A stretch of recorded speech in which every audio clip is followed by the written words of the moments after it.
Senator McConnell. Madam Chairman, we'll hear a lot of flowery language today, including my friend and colleague, the Majority Leader. But we all learned early in life, if you can write the rules, you can win the game. If you can write the rules, you can win the game. For multiple years now, not just this year, but for multiple years now, Democrats have called this sweeping bill their top priority. You just heard the Majority Leader make a totally partisan speech about it. There's nothing bipartisan about this. This was cooked up at the Democratic National Committee and designed to advantage one side to the disadvantage of the other. The substance of the legislation actually hadn't changed over the years, but the supposed rationales have changed constantly. In 2016, American voters made a presidential decision the Democrats didn't like. This legislation was cooked up at that particular point and presented as a massive overhaul, an emergency repair job for a broken democracy. That's what it was back then. Last autumn, voters made a decision the Democrats liked a lot better. Suddenly, their side stopped calling our democracy broken. Now, our democracy was beyond reproach. But curiously enough, the Democrats still want the exact same sweeping bill just as desperately. The truth is quite simple.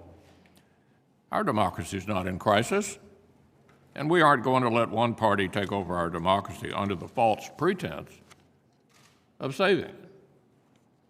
Voter turnout last November blew 2016 and 28 out of the water. The 2020 election saw the highest turnout in decades. The hysterical attacks that the political left has thrown at the new election law in Georgia, for example, have been thoroughly debunked by fact checkers. African American turnout last fall was twice as high in Mississippi as it was in Massachusetts. None of the shifting, made-up rationales for this sweeping set of changes hold any water at all. So, why are our friends on the other side so desperate to push it through?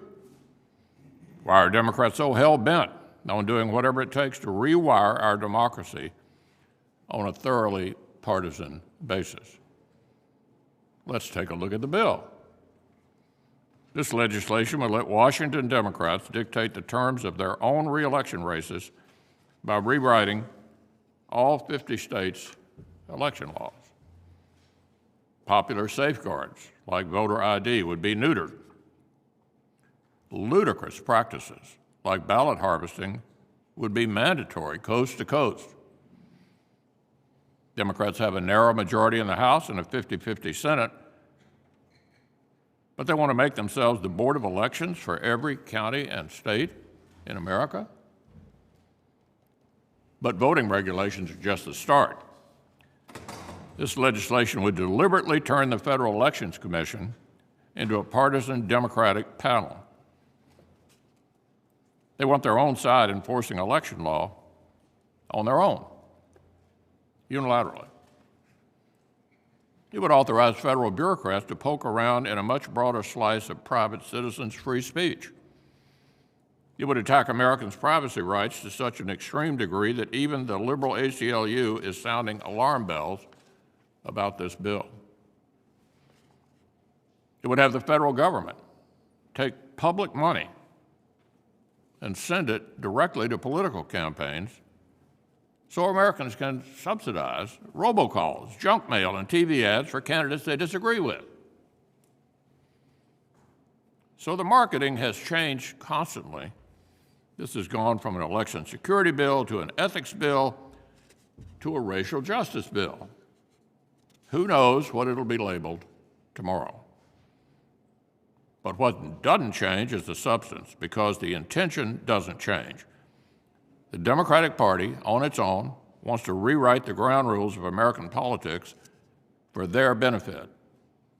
We all know that's what this is about. It's hard to imagine anything that would erode public confidence in our democracy more drastically.